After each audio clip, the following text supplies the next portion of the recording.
Plows were out clearing streets in Buffalo, New York, after a once-in-a-lifetime storm dropped more than 4 feet of snow to the area over the Christmas weekend. Again, as you know, this was a historic storm, probably the worst storm that the city has seen in over 50 years, and perhaps, maybe, the worst storm in recorded history since these storms have been tracked. Buffalo, again, was ground zero. Buffalo Mayor Byron Brown told reporters he was hoping to soon end a driving ban meant to keep motorists off dangerous roads and reopen the city to car traffic on Thursday.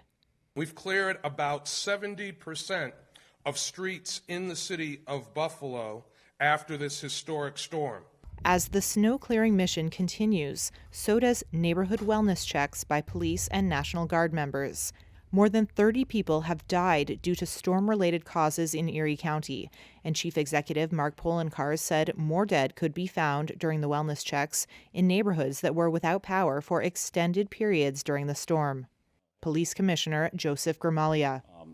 The work that they are doing is nothing short of grueling, and let me stress that, how grueling that this is. They have personally recovered and transported 28 storm-related deaths. They have also personally transported another at least a dozen or more people who have passed away by natural deaths that normally would not fall under the responsibility of the police department, with funeral directors who are unable to get in and to handle those. Almost all electricity was restored by Wednesday morning, and temperatures were warming as Buffalo continued to dig out. Melting snow presents a risk of flooding, and about a 1/4 inch to 1/2 inch of rain is expected in western New York on Friday and Saturday. Kase Heilu and her family are on one of the first flights from Addis Ababa to Tigray's capital Mekelle in about 18 months. A day after a delegation of government officials and heads of public enterprises visited Mekelle to discuss the implementation of last month's peace agreement. I lived here, separated from my husband and child, whom I love. I came here for my daughter's examination and suddenly got stuck here. When I heard the news about the flights, I fell to the ground and cried. I'm extremely happy, and I hope it will continue like this. I pray the peace will be sustained. When there is peace, there is everything.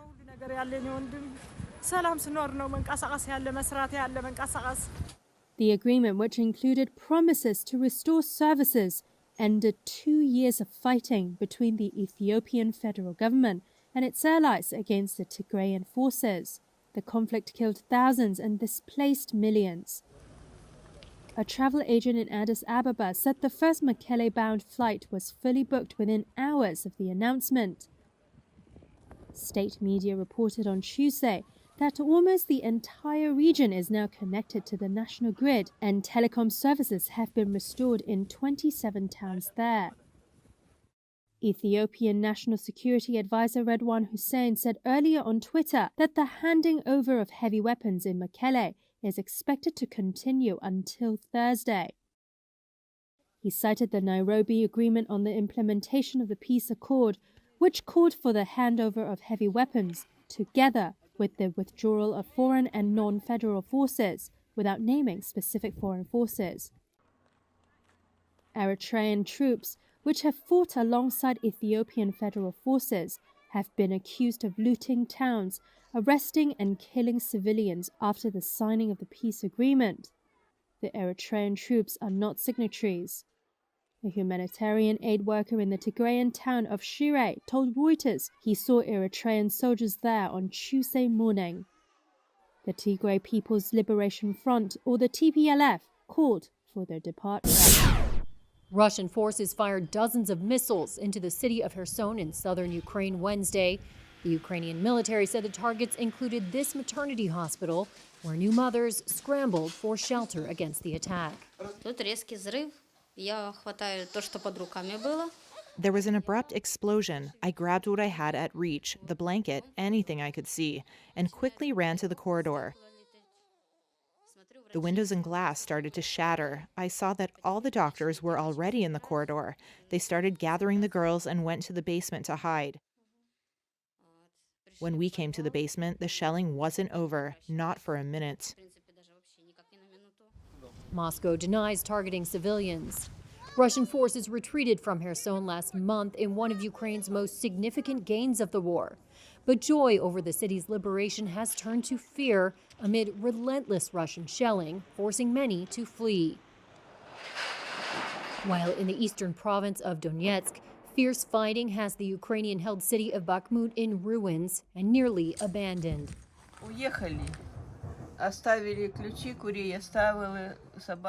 The owners left and gave me their keys. They left their chickens, their dogs, and a cat. No one will look after them anymore because I'm leaving as well. Back then I told them, all right, give me the keys and I'll look after your house. Where should they have brought them?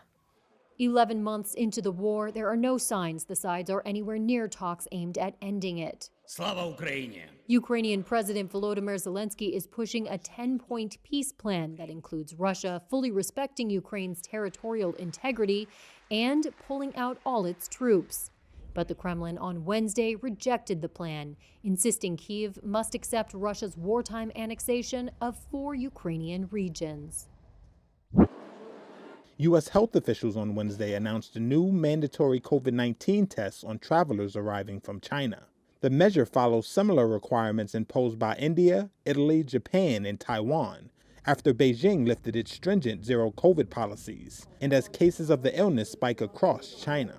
Officials said that beginning January 5th, all air passengers 2 years old and older will require a negative result from a test no more than 2 days before departure from China, Hong Kong, or Macau. Federal officials added that passengers who test positive more than 10 days before a flight can provide documentation of recovery in lieu of the negative test result. In an abrupt change of policy, China this month began dismantling the world's strictest COVID regime, including lockdowns and extensive testing, a relaxing of rules that put its battered economy on course for a complete reopening next year. The lifting of restrictions, which followed widespread anti-lockdown protests, means COVID is now spreading largely unchecked and likely infecting millions of people a day, according to some international health experts. China has struggled to vaccinate its elderly population and has yet to authorize foreign mRNA vaccines. The country currently has 9 domestically developed COVID-19 vaccines approved for use, but none have been updated to target the highly infectious Omicron variant. Wall Street's main indexes closed lower on Wednesday, with the Nasdaq hitting a 2022 closing low as investors grappled with mixed economic data, rising COVID cases in China, and geopolitical tensions heading into 2023. The Dow shed 1.1%, the S&P lost 1.2%, and the Nasdaq dropped more than 1.3%. December is typically a strong month for stocks, with a so-called Santa Claus rally usually occurring the week between Christmas and New Year's. Kevin Mon is President and Chief Investment Officer at Hennion & Walsh Asset Management. I often get the question about whether or not a Santa Claus rally is going to materialize in the final week of 2022. And I believe in all likelihood that that rally came earlier this year than it did in years past, most likely due to the fact that the Fed did make that pivot, if you will, by raising by only 50 basis points in December. And we also know back in November that we're going to have a divided government next year. And in all likelihood, that rally that we were maybe perhaps banking on for the end of this year already took place earlier in November and December of this year. While recent data pointing to easing inflationary pressures bolstered hopes of smaller interest rate hikes by the Federal Reserve, a tight labor market and resilient American economy have spurred worries that rates could stay higher for longer. Investors have also been assessing China's move to reopen its COVID-battered economy against the backdrop of a surge in infections, with the U.S. joining several countries in mandating tests for Chinese arrivals. As for the market's individual movers, it was another tumultuous day for Southwest Airlines. The company's shares dropped a day after the airline came under fire from the U.S. government for canceling thousands of flights. And one day after Tesla shares hit their lowest level in more than 2 years, the stock gained 3.3% on Wednesday in choppy trade. Tesla shares are down nearly 69% for the year.